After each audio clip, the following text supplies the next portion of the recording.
Good morning to all. सभी को हरित नमन। आज थोड़ा गले में प्रॉब्लम है। अगर किसी को कोई लाइन या शब्द समझ में ना आए तो कमेंट बॉक्स में लिखकर मुझसे पूछ सकता है, मैं उसको तत्काल रूप में जवाब ज़रूर दूंगा। हमने मूल अधिकारों पर श्रृंखला प्रारंभ की थी, जिसका प्रथम भाग हम पहले लेके आ चुके हैं। आज उसका दूसरा भाग लेके आए हैं और दूसरे भाग के अंदर हमने केवल 2 अनुच्छेद लिए हैं, अनुच्छेद 12 और अनुच्छेद 13।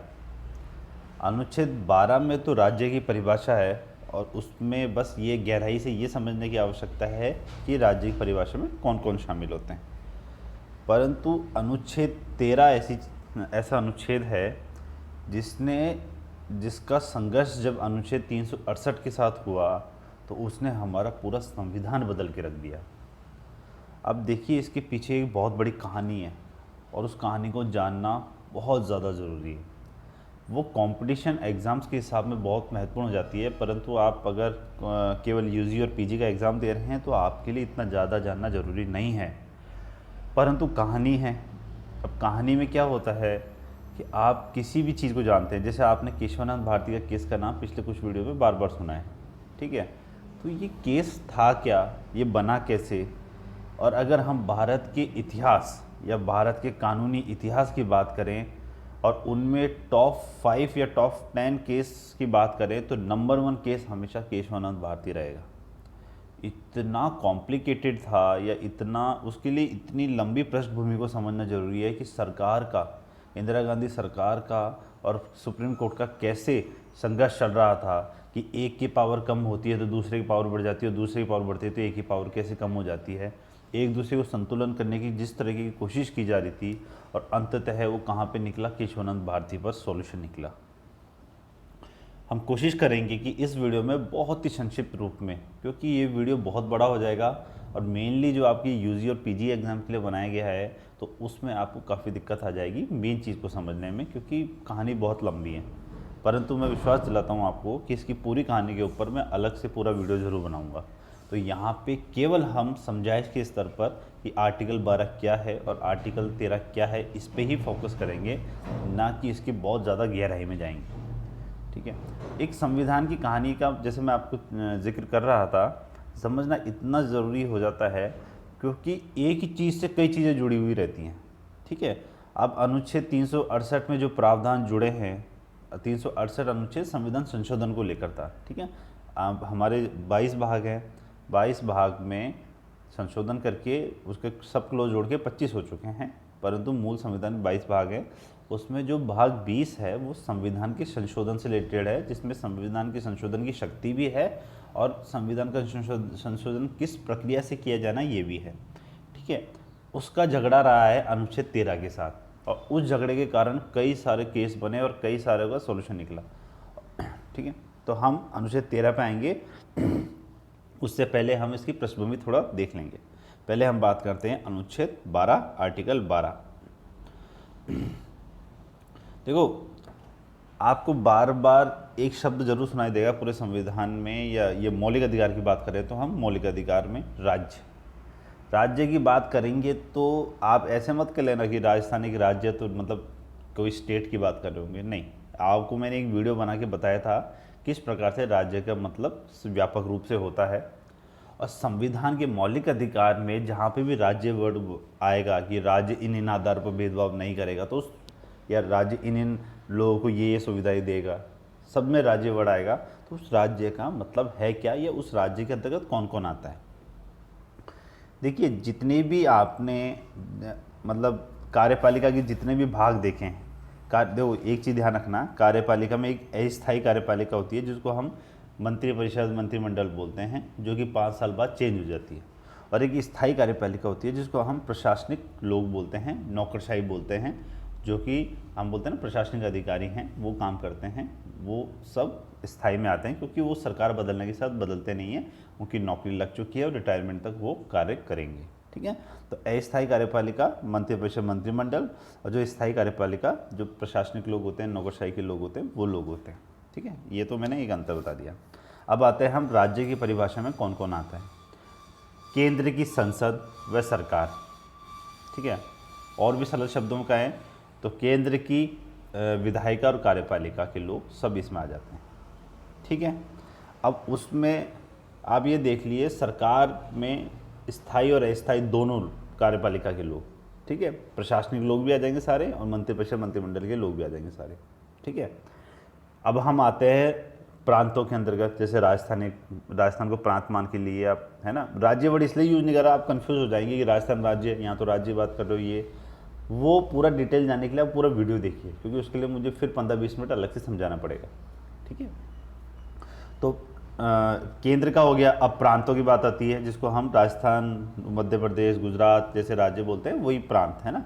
प्रांत का विधानमंडल और सरकार, कहने का मतलब ये, प्रांत में जो भी मंत्रिमंडल है, मंत्रिपरिषद है, या जो भी विधायिका है, जो भी जिलाधिकारी है, कोई भी क्लर्क है, जो भी सरकारी पद पर है ना, नीचे से लेकर ऊपर तक, ठीक है ना, वो सब इसमें आ जाएगा।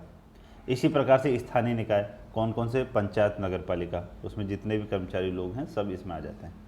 ठीक है, तो राज्य परिषद का मतलब क्या हो जाता है, केंद्र से लेकर नीचे से नीचे स्तर तक जितने भी सरकारी कर्मचारी हैं वो सब राज्य की परिभाषा में आते हैं, वो सब राज्य। तो मौलिक अधिकार के नियम उन सब पे लागू होते हैं।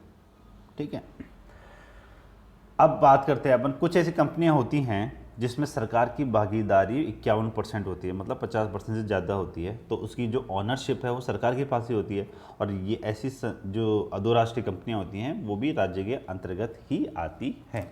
ठीक है, तो ये बात कर ली हमने राज्य के बारे में, सिंपल सी बात है। ये हमें जानना इसलिए ज़रूरी है क्योंकि ये मौलिक अधिकार का पार्ट है, जिसमें देखो इसमें कोई अधिकार नहीं दिया गया है। अनुच्छेद 12 और 13 में, 12 तो सिर्फ राज्य की परिभाषा बता रहा है, और अनुच्छेद 13 और अनुच्छेद 32 ये दोनों मिलकर मौलिक अधिकारों के संरक्षण के लिए है मेनली। ठीक है, तो इसमें हम उसकी बात नहीं करेंगे कि आप समानता का अधिकार क्या है, ये इसमें क्यों नहीं है वगैरह, क्योंकि अधिकार, मौलिक अधिकार में तो इसका मतलब अधिकार की बात होनी चाहिए, इसमें ऐसा नहीं है। अधिकारों को संरक्षण करने के लिए भी कुछ चीज़ें होनी चाहिए, तो उसके लिए अनुच्छेद 13 और अनुच्छेद 32 दिया गया है, जो कि मूल अधिकार को संरक्षण करता है। अब हम आते हैं अपने मेन पार्ट पे। देखो, पहले मैं इसकी बिल्कुल सिंपल व्याख्या के रूप में आता हूँ, एक बार रीडिंग करके इसको मैं आपको समझाते हुए जाऊँगा कि कैसे इसका क्या क्या प्रावधान है, उसके बाद हम उसकी डिटेल में जाने की कोशिश करेंगे। ठीक है, देखिए इसमें लिखा हुआ है पहला अनुच्छेद 13(1). अनुच्छेद 13 में कई सब क्लोज हैं, 1, 2, 3, 4 तो बाद में संविधान संशोधन के माध्यम से आया था। ठीक है, तो मूल संविधान में 3 थे, 13(1), 13(2), 13(3).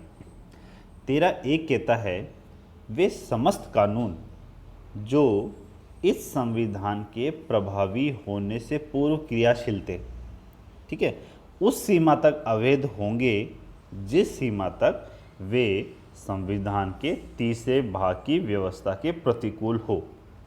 सिंपल सा मतलब क्या है, संविधान हमारा जब लागू हुआ था उससे पहले अगर कोई कानून चल रहा है, पहले से चला आ रहा है और उसको कंटिन्यू किया गया है ना, ऐसा कोई कानून है चल रहा है और वो हमारे मौलिक अधिकार, मतलब तीसरे भाग में जो लिखा हुआ है उसके खिलाफ जाता हो, उसके प्रतिकूल हो, तो वो अवैध हो जाएगा। उस सीमा तक तो कम से कम अवैध हो जाएगा जहाँ तक वो मौलिक अधिकारों का उल्लंघन करता है। और भी सिंपल भाषा में, संविधान लागू होने से पहला कोई भी कानून बना दिया हो, है ना, अगर वो मौलिक अधिकारों का उल्लंघन नहीं करता है तो ठीक है, अगर उल्लंघन करता है तो उसको वहीं पे रोक दिया जाएगा, बस तुम्हारा काम खत्म, अब आगे तुम नहीं जा सकते या तुम्हें लागू नहीं किया जा सकता। इसी को लेकर आच्छादन का सिद्धांत, या जिसको ग्रहण का सिद्धांत भी कहते हैं, या जिसे डॉक्ट्राइन ऑफ इक्लिप्स भी बोलते हैं, वो भी शामिल किया गया था। वो यही है जो हमने बात की है, उसी को अलग शब्दों में है, यदि मूल अधिकार और पूर्व संवैधानिक विधियों के मध्य गतिरोध उत्पन्न हो जाए या विरोधाभास उत्पन्न हो जाए तो मूल अधिकार पूर्व संवैधानिक विधियों को ढक लेता है या आच्छादित कर लेता है और व्यवहार में इन विधियों का प्रभाव समाप्त हो जाता है। सिंपल सा क्या है, पहले की कोई भी विधियां हैं, अगर वो मौलिक अधिकारों का उल्लंघन कर रही है तो उन विधियों को ढक लिया जाता है या उन विधियों को आच्छादित कर दिया जाता है। मतलब ग्रहण जैसे लग जाता है ना, ग्रहण में क्या होता है, वो ढक लेता है और अंधेरा हो जाता है, उसी तरीके से उनको ढक लिया जाएगा या उनको अवैध घोषित कर दिया जाएगा। इसलिए इसको बोलते हैं आच्छादन का सिद्धांत या ग्रहण का सिद्धांत। ठीक है, अब हम आते हैं अनुच्छेद 13(2) में, है ना।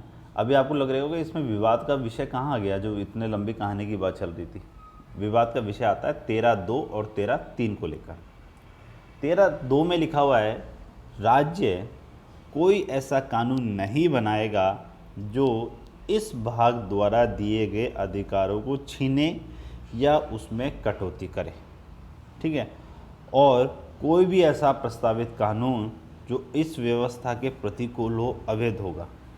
इसको कहना क्या चाह रहा है कि कोई भी राज्य, चाहे केंद्र का हो या राज्य का हो, चाहे नगर पालिका पंचायत, कोई भी हो, वो कोई भी ऐसा एक्ट या कानून नहीं बना सकता जो कि मौलिक अधिकार को छीने या उसमें कटौती करे, और अगर किसी ने बना दिया तो वो अवैध हो जाएगा, ठीक है। इसके साथ 13(3) पढ़ते हैं, फिर अपन थोड़ी विवाद की चर्चा करते हैं। 13(3) कहता है कि इन विधियों में या इन कानूनों में अध्यादेश, आदेश, उपविधि, नियम, विनियम, अधिसूचना, रूढ़ि या प्रथा, इन सब के बारे में हम आगे चर्चा करेंगे। जैसे ऑर्डिनेंस क्या होता है, जो हमने क्या है अध्यादेश। ऑर्डिनेंस क्या होता है, जब संसद सत्र में नहीं होती है और उस समय किसी कानून की आवश्यकता हो जाती है, ठीक है ना, तो उस समय ऑर्डिनेंस के द्वारा कानून बनाया जाता है, ऑर्डिनेंस ला के कानून को इम्प्लीमेंट किया जाता है, ठीक है। इसी प्रकार से हम सबकी बात करेंगे, पर यहाँ जो मुख्य चीज़ है वो है कि इन विधियों में अध्यादेश, आदेश, उपविधि, नियम, विनियम, अधिसूचना, रूढ़ि या प्रथा भी सम्मिलित है, और राज्य विधानसभा अथवा भारतीय क्षेत्र में किसी भी अधिकारी द्वारा निर्मित विधियों को भी इसमें सम्मिलित किया जाएगा।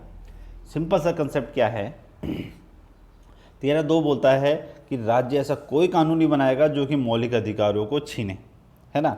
अब कानूनों में कौन कौन सी चीज़ शामिल होती है, कि कौन कौन से कानून है ऐसे जिसको मतलब कानून बनाने के कई प्रकार होते हैं, अध्यादेश से भी कानून बनता है, इस तरीके से अलग अलग चीज़ों का कानून बनता है। तो कौन कौन से, कहने मतलब है चाहे आप अध्यादेश से लाओ, आदेश से लाओ, उपविधि से लाओ, नियम से लाओ, विनियम से लाओ, अधिसूचना से लाओ, रूढ़ि से लाओ या प्रथा से लाओ, इनमें से किसी आधार पर भी आप कोई कानून बनाते हैं तो वो अगर मौलिक अधिकारों को छीनता है तो सारा का सारा अवैध हो जाएगा। अब विवाद यहीं पे स्थापित हो जाता है, यहाँ पे कहीं भी संविधान संशोधन का शब्द शामिल नहीं किया गया है। यहाँ पे किस किस का शामिल किया गया है, अध्यादेश, आदेश वगैरह। अब इसमें 13(2) में साफ लिखा हुआ है कि राज्य कोई भी ऐसा कानून नहीं बनाएगा जो मौलिक अधिकारों को छीने।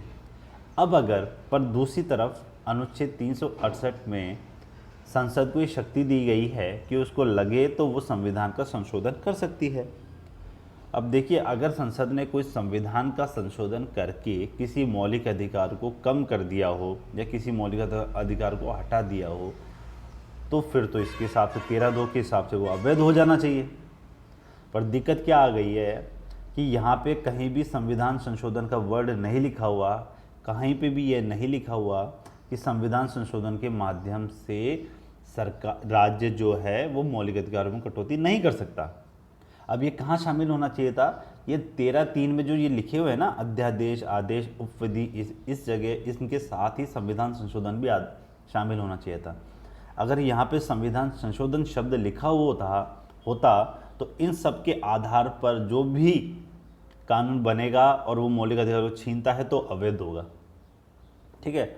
अब ये हो सकता है कि इस चीज़ पर संविधान सभा ने गौर नहीं किया हो, या हो सकता है ये परिस्थितियाँ नहीं आने की उन्होंने सोची हो, परंतु ये उलझ गया मैटर, क्योंकि संविधान में इसका कोई जिक्र नहीं है कि संविधान संशोधन 13(2) और 13(3) के अंतर्गत आता है या उससे बिल्कुल अलग है। अगर अंतर्गत आता है, अगर 13(2) और संविधान संशोधन मतलब संविधान संशोधन 13(2) और 13(3) के अंतर्गत आता है, तो संविधान संशोधन के माध्यम से भी आप मौलिक अधिकारों का सुधार या उसको कुछ भी नहीं कर सकते, उसको छीन नहीं सकते, उसमें कटौती नहीं कर सकते।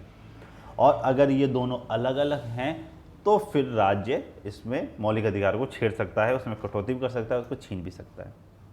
तो इसी को लेकर बार बार कोर्ट केस हो रहे थे। अब देखो, अब मैंने आगे आपको लिखा हुआ है कि शंकरी प्रसाद केस, सज्जन सिंह केस, यहाँ तक कैसे आए, इसके लिए पूरी एक कहानी है, बहुत ज़बरदस्त कहानी है। इसका हम पूरे एक अलग वीडियो में शामिल करेंगे कि कैसे लैंड रिफॉर्म से आता है, लैंड रिफॉर्म में कैसे मूल अधिकार और नीति निजी तत्व में झगड़ा होता है, उसके बाद दो वर्ग बन जाते हैं। एक गरीब लोगों का होता है जिसको सरकार सपोर्ट कर रही होती है, और एक ज़मींदारों, पूंजीपतियों और राजाओं का वर्ग होता है जो कि बार बार सरकार के खिलाफ कोर्ट में जाते हैं और वो नया रास्ता निकालते हैं। वो नया रास्ता ये शंकरी प्रसाद और सज्जन सिंह के केस के थ्रू ही आता है, जिसमें वो अनुच्छेद 13 और 368 को एक दूसरे के खिलाफ खड़े कर देते हैं। मतलब एक दूसरे अनुच्छेद 13 और 368 के विवाद को एक प्लेटफॉर्म दे देते हैं। ठीक है, इसके बारे में हम पूरी डिटेल में अलग वीडियो में चर्चा करेंगे। यहाँ पे हम बस ये जानना चाह रहे हैं कि अनुच्छेद 13 में क्या क्या प्रावधान है, बस, है ना, क्योंकि इतना डिटेल में आपके यूजी पीजी एग्ज़ाम में ज़रूरत नहीं है, कंपटीशन एग्ज़ाम में ज़रूरत है। कंपटीशन एग्ज़ाम में भी क्रक्स रूप में आपको यही याद करने हैं जो लास्ट में मैंने आपको लिख के दिए हुए हैं, परंतु उसकी कहानी जानना बहुत ज़रूरी हो जाता है, इसलिए उसके लिए अलग से वीडियो बनाएंगे। अब हम बात कर रहे हैं शंकरी प्रसाद केस। 1952 में आता है शंकरी प्रसाद केस और 1965 में आता है सज्जन सिंह केस। ठीक है, इन दोनों मामलों में धारा 13 के शब्द, धारा 13 मतलब अनुच्छेद 13 के शब्द कानून की इस प्रकार से व्याख्या की गई है कि संविधान संशोधन को 13वें अनुच्छेद के शब्द कानून के अंतर्गत नहीं माना जा सकता। देखो, मैंने कहा था कि अगर अनुच्छेद 368 को आपने धारा 13 या अनुच्छेद 13 के अंतर्गत मान लिया तो आप संविधान संशोधन के माध्यम से मौलिक अधिकारों को नहीं छेड़ सकते या उनकी में कटौती नहीं कर सकते। परंतु अगर उसके अंतर्गत नहीं माना तो फिर आप कर सकते हो।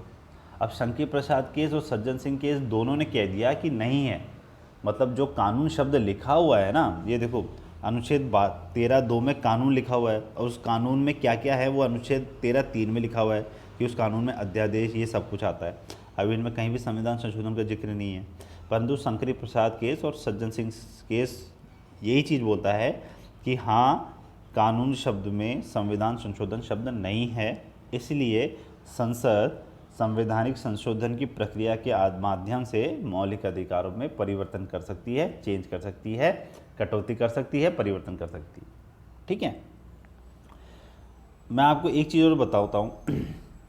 होता क्या है, जब केंद्र में जो सरकारें आती हैं वो बहुत मजबूत होती है ना, बहुत मजबूत होती है, उनके पास बहुत बड़ा बहुमत होता है और अधिकतर राज्यों में भी उनकी सरकारें होती हैं, तो जो कोर्ट का रवैया होता है वो बहुत नरम होता है और सरकार के पक्ष में झुका हुआ दिखता है।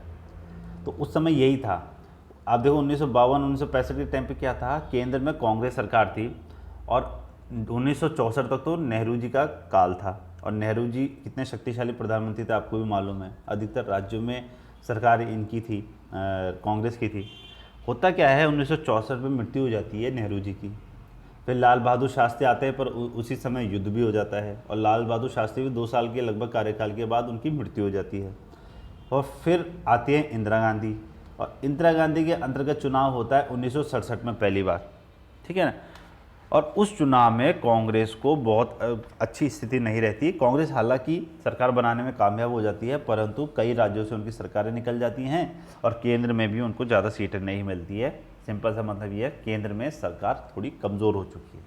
और जैसे मैंने आपको कहा कि केंद्र में अगर सरकार मजबूत होती है तो न्यायपालिका सरकार की तरफ झुकी हुई होती है, और केंद्र में सरकार अगर कमज़ोर होती है तो न्यायपालिका अपने आप को बहुत ज़्यादा मजबूत कर लेती है। और यही चीज़ हुआ गोलकनाथ विवाद बनाम पंजाब राज्य में, क्योंकि सेम केस चल रहे थे, सेम चीज़ यही था कि अनुच्छेद 13 और 368 को एक माना जाए या अलग अलग माना जाए। एक मानोगे, दोनों को एक मानोगे तो फिर आप संविधान संशोधन के माध्यम से मौलिक अधिकारों में परिवर्तन नहीं कर सकते, अलग अलग मानोगे तो कर सकते हो। सेम चीज़ चल रहा था। शंकरी प्रसाद और सज्जन सिंह केस में कोर्ट ने फेवर किया सरकार का, है ना, क्योंकि सरकार का फेवर करके उन्होंने कह दिया नहीं, ये अलग अलग है।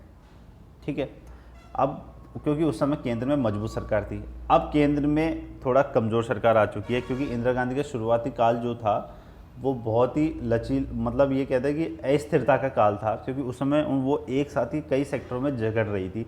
वो अपने सरकार के अंतर्गत जो संगठन के लोग हैं जो कि कद्दावर नेता थे उनसे लड़ रही थी। दूसरी तरफ वो जितने भी बैंकों को राष्ट्रीयकरण या प्रीवी पर्स जैसे कानून ला रही थी गरीबों के हित के लिए, उनको सुप्रीम कोर्ट बार बार खारिज कर रहा था। कितनी बार झटका दिए। वो बैंकों का राष्ट्रीयकरण लाती है तो आरसी कूपर के केस में उसको खारिज कर देता है कौन, court, supreme court. Preview purse लाती है तो राज्यसभा पास नहीं करती है। इस तरह के उनको बार बार झटका दे रही थी कांग्रेस, और उसी झटकों में पहला झटका था गोलकनाथ विवाद। हुआ क्या था, ये गोलकनाथ विवाद में सन लिखना भूल गया, ये 1967 की ही बात है। उसमें दोबारा ये केस गया। हुआ क्या था, ये एक दो भाइयों का विवाद था एक तरीके से। ये आप इस डिटेल में ना जाएं तो बेटर है, क्योंकि उसके लिए फिर आपको दोबारा समझाना पड़ेगा। मैं हल्के से बता देता हूँ कि सरकार एक अधिनियम ला रही थी, 17वां अधिनियम, उसके खिलाफ गए थे दो भाई। ये थे हेनरी गोलकनाथ और विलियम गोलकनाथ। इनकी क्या है, जालंधर पंजाब में 500 एकड़ की ज़मीन थी, है ना।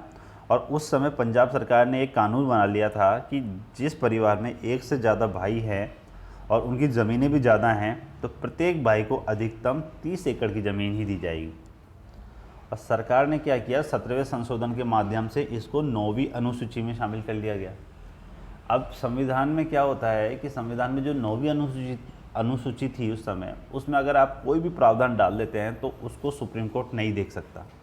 ये इस तरह के विवाद था। अब यहाँ पे कई वर्ड आ गए आपके, 17 अमेंडमेंट, 9 शेड्यूल। अब इनको समझाने के लिए पूरी पृष्ठभूमि समझना बहुत ज़रूरी है, इसलिए मैं इसमें डिटेल में इस वीडियो में नहीं जा रहा।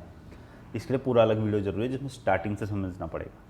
बस ये केस था कि इस तरीके से गए ये सरकार के किसी संविधान संशोधन अधिनियम के खिलाफ। इन्होंने ये इसमें गए। उस समय केंद्र में सरकार कमज़ोर हो चुकी थी, है ना, क्योंकि इंदिरा गांधी सरकार अस्थिरता के समय को देख रही थी, स्टार्टिंग समय था।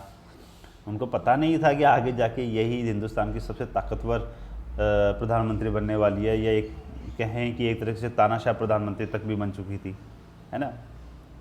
ये स्टार्टिंग फेज था, इसलिए ये सक्सेसफुल रहा और इंदिरा गांधी इस चीज़ को देखती रही।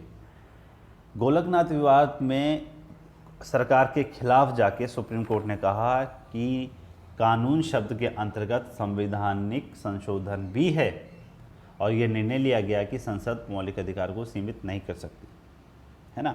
जो अनुच्छेद 13(2) कहता है कि राज्य कोई ऐसा कानून नहीं बनाएगा, तो राज्य कोई ऐसा कानून नहीं बनाएगा, तो इस कानून शब्द के अंतर्गत संविधान संशोधन को भी शामिल कर लिया गया। मतलब राज्य कोई भी ऐसा संविधान संशोधन नहीं करेगा तो इस भाग द्वारा दिए गए अधिकार को छीने, उसमें कटौती करे। तो कहने का मतलब है, जो पार्लियामेंट की पावर थी कॉन्स्टिट्यूशनल अमेंडमेंट की, संवैधानिक संशोधन की, उसको छीन लिया गया। छीन किसके संदर्भ में, मौलिक अधिकारों के संदर्भ में, कि आप मौलिक अधिकारों में कोई भी छेड़छाड़ नहीं कर सकते। अब देखिए फिर पृष्ठभूमि काम आती है, जिसकी हम डिटेल में बाद में बात करेंगे कि 1971 में। अब देखो, मैं पहले बात कर रहा था गोलकनाथ की 1967 में, पर 1967 से लेकर 1971 तक बहुत चीज़ चेंज हो चुकी है। इंदिरा गांधी, जो कि गूंगी गुड़िया के रूप में कही जाती थी स्टार्टिंग में, वो 1971 तक आकर बहुत शक्तिशाली हो गई। क्योंकि जैसे मैंने आपको बताया था, बैंकों का राष्ट्रीयकरण मुद्दा हो, चाहे प्रीव्यू पर्स हो, कांग्रेस का विभाजन तक हो गया था, संगठन के खिलाफ था, ऐसे सब। और ये प्रीव्यू पर्स, बैंकों का राष्ट्रीयकरण, ये सारी जो नीतियाँ थी ना, गरीबों के हित की थी। तो इंदिरा गांधी ने राष्ट्रपति से बोल दिया कि मुझे चुनाव जल्दी चाहिए, है ना, तो आप चुनाव की घोषणा करो, सिफारिश कर दी। क्योंकि ये पावर होती है प्रधानमंत्री पे कि वो राष्ट्रपति से सिफारिश कर सकता है कि चुनाव 1971 में करवाओ। इंदिरा गांधी गई कहाँ पे, लोगों के बीच में, कहा कि मैं तो चाहती हूँ कि आप लोगों के हित में मैं पैसा लेके आऊँ और आप लोगों के बीच में रोज़गार दूँ, आपकी गरीबी दूर करूँ, परंतु मैं क्या करूँ, ये ज़मींदार बार बार कोर्ट में चले जाते हैं, ये राजा लोग बार बार कोर्ट में चले जाते हैं, सुप्रीम कोर्ट बार बार मेरे जो डिसीजन होते हैं उनके खिलाफ चले जाता है, मेरा खुद का संगठन मेरे खिलाफ खड़ा हुआ है। और उन्होंने नारा दिया, गरीबी हटाओ वाला। लोग एकजुट हो गए, मतलब इतने एकजुट हो गए, जो कि 1967 में जो बुरी हालत हुई थी वो सब कुछ पीछे हो गई, और इंदिरा गांधी 352 सीट के साथ दोबारा आती है। अब एक पावरफुल के रूप में आती है। और मैंने आपको कहा था, जैसे ही एक पावरफुल केंद्र में आता है तो उस समय सुप्रीम कोर्ट थोड़ा नरम हो जाता है, और अगर नरम नहीं हुआ तो फिर दोनों में कॉन्फ्लिक्ट होना आवश्यक है। अब इंदिरा गांधी धमाधम, मतलब अनुच्छेद 24 लाती है, वो संविधान संशोधन अधिनियम 24वां संविधान संशोधन लाती है ना। वो क्यों लाती है, गोलकनाथ केस को ख़त्म करने के लिए। 25वां संविधान संशोधन लाती है, किसके लिए, बैंकों का राष्ट्रीयकरण को लागू करवाने के लिए। 26 लाती है, 26वां संविधान संशोधन प्रीव्यू पर्स के लिए। धमाधम संविधान संशोधनों की बाढ़ आ जाती है, ठीक है ना। तो 1971 में संविधान में 24वां संविधान संशोधन लिया कर निश्चित किया गया कि संसद को संविधान के किसी भी उपबंध को जिसमें मौलिक अधिकार भी आते हैं संशोधित करने का अधिकार है। ठीक है। और इसमें एक क्लोज जोड़ दिया गया 13(4). मैंने कहा था 13(1), 13(2), 13(3) मूल संविधान में थे, 13(4) बाद में जोड़ा गया। और इसी के साथ 368, मतलब मैंने कहा था 13 और 3 अनुच्छेद 13 और 368 का विवाद चल रहा था, तो उन्होंने 13 में तो 13(4) जोड़ दिया और 368 में 368(3) जोड़ दिया। मूल संविधान में 368 में दो ही क्लोज थे, एक संविधान संशोधन की शक्ति के बारे में बात करता है और दूसरा संविधान संशोधन की प्रक्रिया के बारे में बात करता है। इन्होंने जोड़ दिया तीसरा, और ये जो 13(4) जोड़ा और अनुच्छेद 368(3) जोड़ा, दोनों में एक ही बात लिखवा दी। क्या? क्योंकि दोनों का एक दूसरे से संबंध नहीं है। 13 अलग है, 368 अलग है, दोनों में ये चीज़ लिखवाई। ठीक है ना, सेम चीज़। कहने का मतलब है दोनों को अगर अलग अलग कर देंगे तो संसद मौलिक अधिकारों को भी संशोधन कर सकती है। ठीक है। तो इस प्रकार से इंदिरा गांधी ने खुद की शक्ति दोबारा स्थापित करने की प्रयास किया। अब आता है वो ऐतिहासिक जजमेंट जिसको हम बोलते हैं केशवानंद भारती केस। देखो, जितने भी अनुच्छेद 13 और 368 वाला जो विवाद हो रहा था उसमें अधिकतर सब इंदिरा गांधी के खिलाफ कोर्ट में जो गए थे वो या तो जमींदार थे या राजा लोग थे या जिनके पास पैसा था। क्योंकि वही फिर पृष्ठभूमि समझानी पड़ेगी, क्योंकि विवाद उनके बीच में ही था। क्योंकि सरकार चाहती थी गरीबों के हित में, आर्थिक समानता के हित में चीज़ों को लागू किया जाए, परंतु वो लोग कहते थे कि इससे हमारा मौलिक अधिकारों का उल्लंघन हो रहा है, क्योंकि मौलिक अधिकार हमें संपत्ति का अधिकार दे रहा है। याद रखना, संपत्ति का अधिकार उस समय मौलिक अधिकार नहीं था, उसको 44वें संविधान संशोधन से हटाया गया था। ठीक है। तो लोग बार बार जाते थे कि हमारे तो आप मौलिक अधिकारों को उल्लंघन कर रहे हो गरीबियों को काम करने के चक्कर में। तो यही विवाद था, इसलिए वो बार बार कोर्ट में जा रहे थे, है ना। तो ये पूरा मामला स्टार्ट हुआ था लैंड रिफॉर्म के मैटर पे, क्योंकि गवर्नमेंट जाती थी लैंड रिफॉर्म करना, उसके तहत ही वो अलग अलग प्रावधान ला रही थी गरीबी मिटाने के लिए। और जमींदार कहते थे नहीं, जमींदार राजा कहते थे नहीं, ये तो हमारी ज़मीनें छीन रहे हैं बिना कोई अच्छा कंपनसेशन दिए हुए, फला चीज़ें, तरह तरह की चीज़ें। उसी चरण में इनको झगड़ा हुआ अनुच्छेद 13 और 368, क्योंकि जमींदार बार बार ये दावा करते थे कि अगर हम ये कोर्ट से निर्णय निकलवा लें कि संसद जो है, जो पार्लियामेंट है, वो संविधान का संशोधन करके मौलिक अधिकारों को छेड़ ही नहीं सकती, तो इसका मतलब वो संपत्ति के अधिकारों को भी छेड़ नहीं पाएगी और फिर इसलिए मैटर ख़त्म हो जाएगा। इसलिए बार बार कोर्ट जाते थे, है ना, संपत्ति के अधिकार को पुनः स्थापित करवाने के लिए या उसको सही तरीके से इम्प्लीमेंट करवाने के लिए। यही केस चल रहा था पूरा, इसलिए अनुच्छेद 13 और 368 में प्रावधान था। तो उन्होंने कहा, उनका यही कहा था अगर हम 13(2) या 13(3) के अंतर्गत ही संविधान संशोधन रखवा लेंगे तो संसद संशोधन कर ही नहीं पाएगी मौलिक अधिकारों का, और जब मौलिक अधिकारों का संशोधन कर ही नहीं पाएगी तो वो हमारे संपत्ति के अधिकार को छेड़ ही नहीं पाएगी। ठीक है। ये विवाद इस तरीके से चल रहा था। उसी संदर्भ में आता है केरला में केरला के थे केशवानंद भारती, ये स्वामी केशवानंद भारती थे। एक्चुअली क्या, अपने हिंदुस्तान में शंकराचार्य पीठ बनी हुई है, तो केरला में शंकराचार्य पद पर जो स्थापित थे वो यही थे व्यक्ति, स्वामी केशवानंद भारती।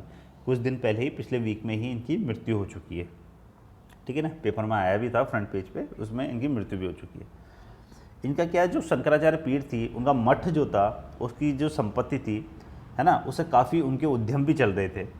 और केरला ने एक लैंड रिफॉर्म का एक एक्ट बनाया था, उसके तहत ये डिसाइड किया गया जो इस मठ की जितनी भी पूंजी है, संपत्ति है, उसका मैनेजमेंट का अधिकार, है ना, सरकार को होगा, न कि मठ को होगा। मतलब मठ की संपत्ति पर मठ के मैनेजमेंट के अधिकार को छीन लिया गया। ठीक है, इस प्रकार का हुआ था।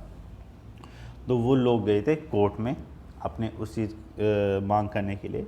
तो वो कोर्ट ने गोलकनाथ केस में जो हुआ था उस पर पुनर्विचार करने की कोशिश की, क्योंकि उसके बाद 24वां संविधान संशोधन हो ही गया था जिसमें इंदिरा गांधी ने स्थिति अलग कर दी थी। तो इसलिए गोलकनाथ से ही दोबारा स्टार्ट करना था।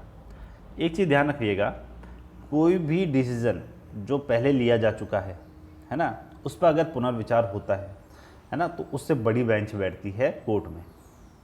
गोलकनाथ का जब मैटर हुआ था तो उस समय 11 न्यायाधीशों की बेंच बैठी थी, 11 न्यायाधीशों की। तो ये लाजमी था कि उससे बड़ी बेंच ही बैठनी है, तो 13 जजों की बेंच बैठाई गई केशवानंद भारती में, जो कि अब तक की सबसे बड़ी बेंच थी। और सबसे ताज्जुब की बात यह है, उस समय सुप्रीम कोर्ट में 13 ही जज मौजूद थे और सारे के सारे बैठ गए। इतना बड़ा फैसला था, 709 पेजों का तो फैसला आया था, और उसका जो डिसीजन आया वो 7-6 के बहुमत से आया। मतलब सिर्फ एक व्यक्ति के अधिक उससे। और इसकी तारीख याद रखना बहुत ज़्यादा ज़रूरी है। 24 अप्रैल 1973 को एडिशन आया। 24 अप्रैल 1973, इसको रट लो बिल्कुल। 24 अप्रैल 1973 को केशवानंद भारती केस का जजमेंट आया। अगर ये तारीख ऐसे याद नहीं रखे तो ऐसे याद रख लेना, सचिन तेंदुलकर का जन्मदिन भी यही है। उनका जन्म इसी दिन हुआ था, 24 अप्रैल 1973। और 24 अप्रैल से जुड़ी हुई एक तारीख और भी ज़्यादा इम्पोर्टेंट है, या मतलब और भी इम्पोर्टेंट है इसके साथ ही, वो है 24 अप्रैल 1993 की बात। इससे जस्ट 20 साल बाद की बात। उस समय क्या हुआ था, 73वां संविधान संशोधन के द्वारा पहली बार पंचायती राज हमारे यहाँ पे स्थापित हुआ था, ये उसको नोटिफाई किया गया था। ठीक है, तो हम अभी बात कर रहे हैं 24 अप्रैल 1973 की बात, जब ये केशवानंद भारती का जजमेंट आता है।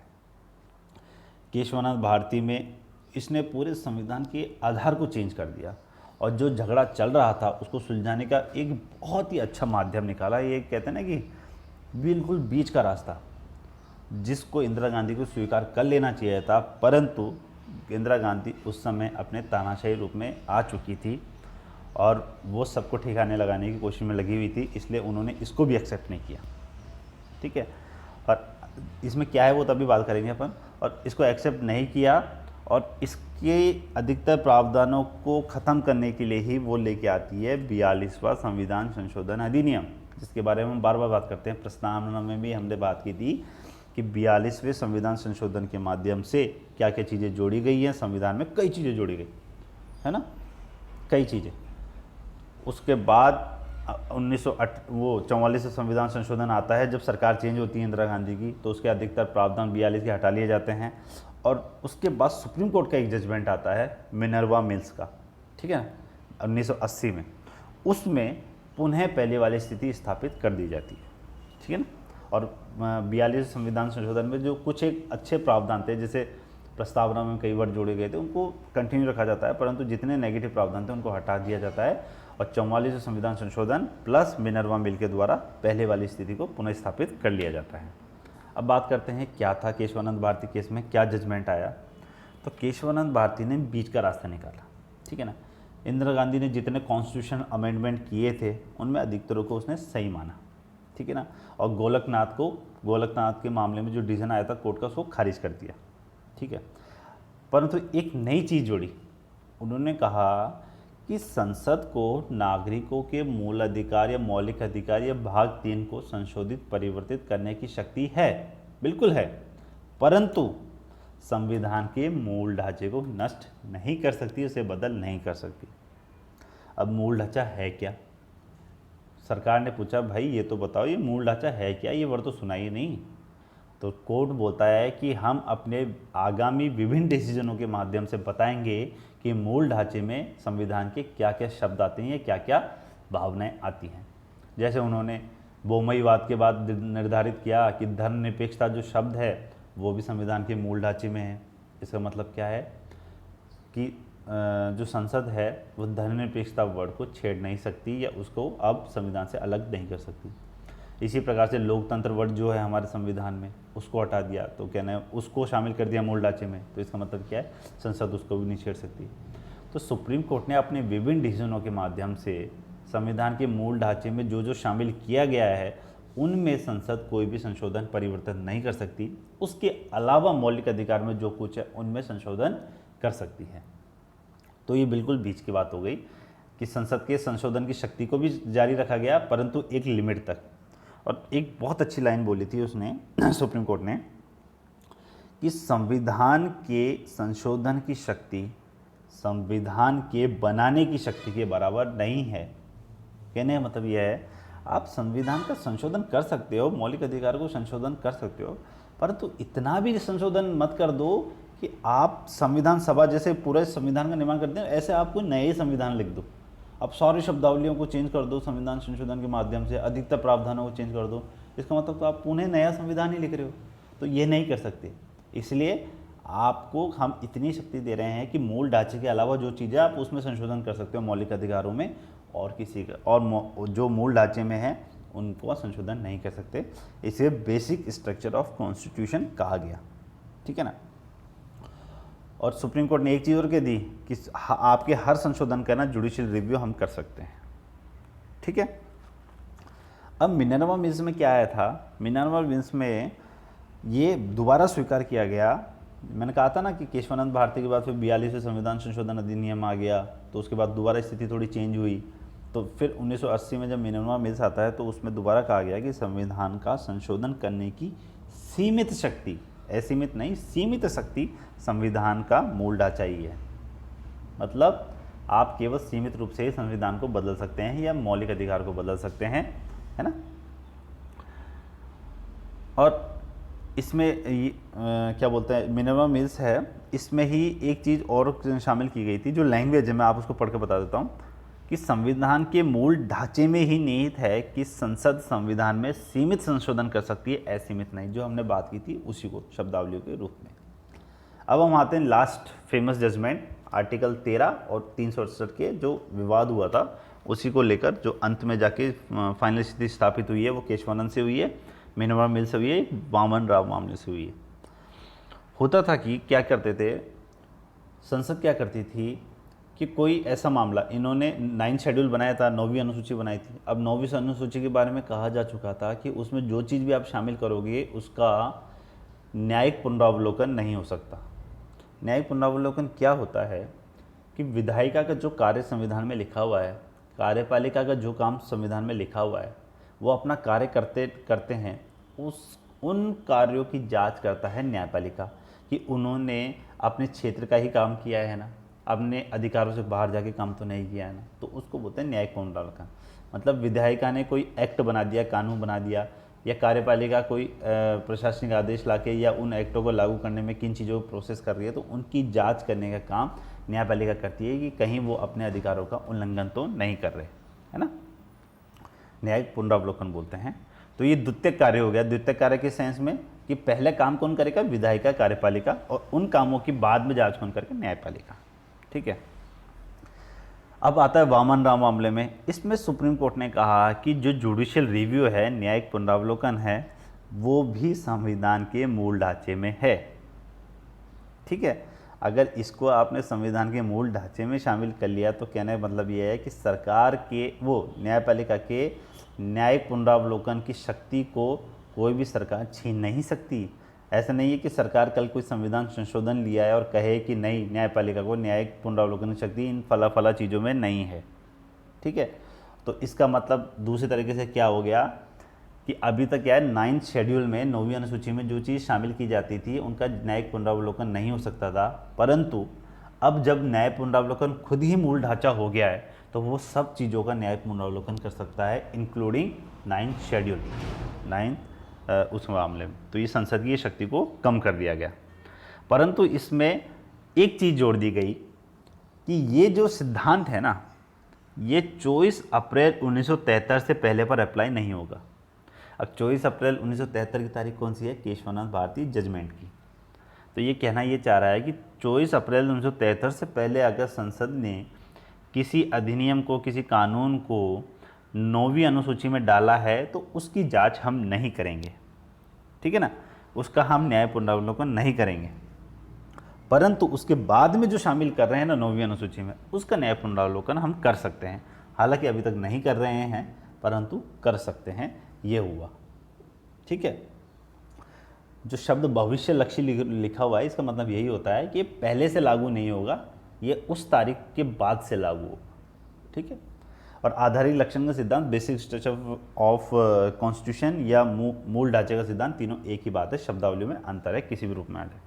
अब देखिए, आधारभूत ढांचे के सिद्धांत पे भी हम एक अलग से वीडियो लाएंगे।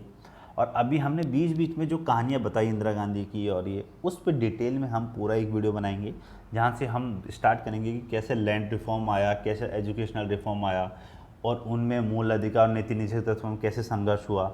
जब वहाँ पे जमींदार लोग, नेहरू के मतलब नेहरू जी ने क्या है, उस समय संविधान संशोधन के माध्यम से जमींदारों की आवाज़ बंद कर दी थी, तो कैसे वो कोर्ट गए और कोर्ट में भी उनको कुछ रियायत नहीं मिली, तो उन्होंने नया दावपेच निकाला जिसमें अनुच्छेद 13 और 368 को एक दूसरे के खिलाफ खड़ा कर दिया। तो ये पूरी कहानी कैसे चली है, अंत तक कैसे केशवानंद भारती हैं, ये हम पूरी चर्चा करेंगे किसी और वीडियो में। तब तक के लिए बहुत बहुत धन्यवाद।